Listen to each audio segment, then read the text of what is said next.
अब किससे कहें और कौन सुने, जो हाल तुम्हारे बाद हुआ। इस दिल की झील सी आँखों में एक ख्वाब बहुत बर्बाद हुआ।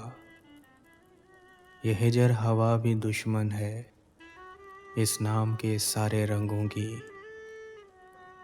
वो नाम जो मेरे होठों पर खुशबू की तरह आबाद हुआ।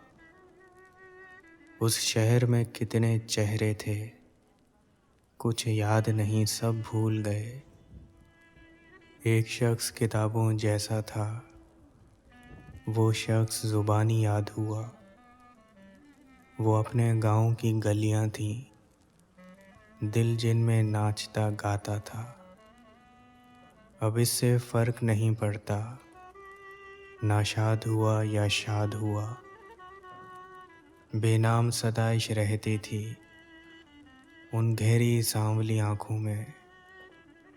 ऐसा तो कभी सोचा भी ना था, दिल अब जितना बेदाद हुआ, दिल अब जितना बेदाद हुआ।